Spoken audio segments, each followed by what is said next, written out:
Hey guys, this is a kind of a quick recap of yesterday's live vault show.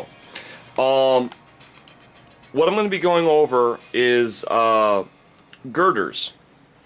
Now some of these were cut out, some of them I didn't quite get to. So this is going to be just kind of a, like I said, an overview of what happened and what's going on. I'll start off with this one. This is a very common template if you are watching Aliens Colonial Marines, or if you're watching Dead Space 3, both of which playthroughs I've recently watched, and if you're a 40k or sci-fi player, I heavily recommend checking it out. There's just incredible terrain there, and it's going to give you a lot of ideas. So let's check this one out here. This is the base concept I used along with a 4-post system, and I had a part break on me. So, but there's nothing wrong. If you, like I said, if you're watching either of the video games, a lot of the stuff is in wreckage anyways, so it actually works out quite well. All I did was take this motif, this concept, and I cut it out of a block about yay thick. To give you an example of what that would look like, here's another one. Just a simple X, but you can see along with setting my fence there how I can just run this through and just get a whole stack of these things. Okay, and basically what I did was I cut out a bunch of these. The last two broke, which is fine. Like I said, if you're going to be doing wreckage anyways, it works out rather well. And you just basically hot glue them together. If you look at it, it's kind of wall post, a real common design that I use and that you should become familiar with as builders. Okay? And one of the problems that you're going to have with this is painting it, because it's going to be really difficult to kind of get in there unless you're like airbrushing it or something along those lines, which I would heavily recommend if you're going to be in this particular state. The best thing to do is to take one post, one wall section, and then repeat that motif with the wall to the same side each time, and then I would paint it up each one and then proceed to hot glue it to the next, to the next, to the next, and then it's already painted and done. Okay? So this is how I made this structure here. Another structure that, trying to find it and I'm not seeing it. Okay, here it is. It's right in front of me. Is this structure right here. It's just a simple wave style girder. I'll put this off the side as a reminder. This can work for either side supports or vertical supports. Okay, it can also work for supports for like bridges. I'm going to show you what I did. I took this piece right here, I cut strips, okay, and then all I did was I marked it with a pen. You probably can't see it. Probably, okay, there you can kind of see my ink marks. But I just marked it. I cut them all the same length, and then I just simply centered it, marked it with a pen so I could get back to that exact point, hot glued one side all the way down, let that get hard, and then I just flipped it over, marked it, and then hot glued it again, and now I've got really cool girders. And if you're doing like an LV 426, I think was where the wreckage was, you can start just piling this stuff up, and it makes really good looking wreckage terrain. Now I use the same style also for bridging, and what I did here is I cut my piece, I think it's about 1.5 inches wide, and then I simply took two of them and I hot glued them down, and now I've got a nice bridge.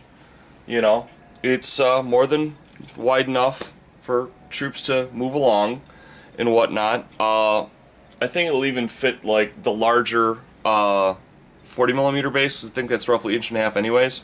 So this is another option that you have available with this kind of wave style girder. Another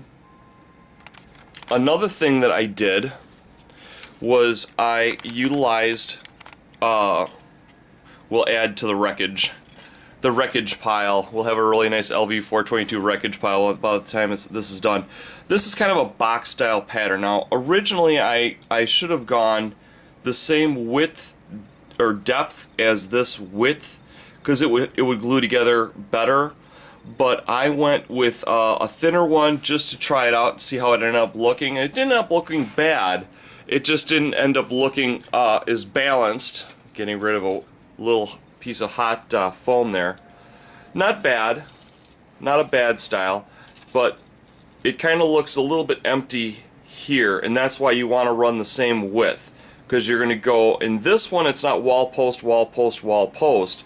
You're actually going from a post to your kind of your fingers that go into the next post, and then that post goes out, right, and that has fingers, and then the post comes down on the far side with fingers coming out, and then that post comes down there with the fingers heading back in. You just hot glue the whole thing together and it'll be very symmetrical. This is very skinny, it's not very structurally strong, but it does have a nice dramatic look, and you can, like I said, work on your nice LV 426 wreckage pile.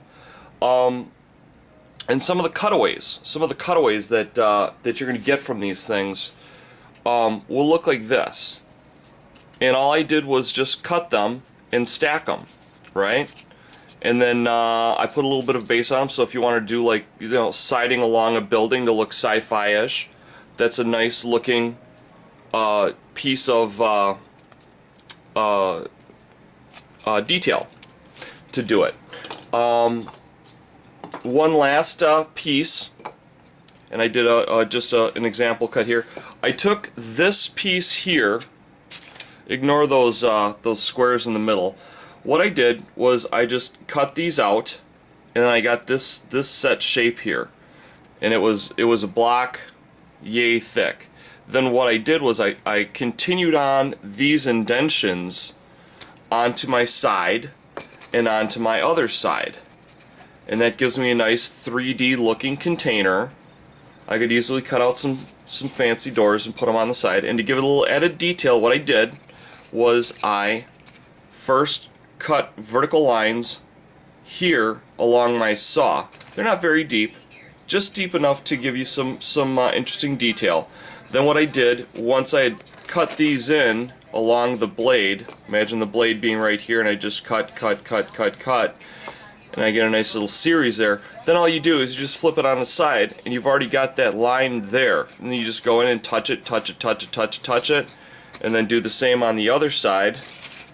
And then all of a sudden, bang, you get decent looking detailing work.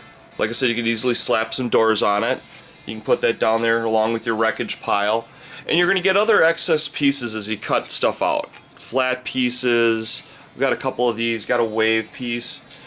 And then basically, there you go. You can build anything you want to. You can start just, you know, piling it up. And it looks really dramatic, actually. You know, you get a figure down next to it. You know, but obviously, you know, these pieces are fairly thin. You may want to, if you're doing the thin pieces, you might want to do it out of plastic card or something along those lines to give it a little more structural support. But this is just a quick overview of what we went over in the vault and some of the cool stuff that you can build, and just a quick look at some of the templates that I utilized. So hope you guys found this informative, and love you guys a lot. Take care. Bye-bye.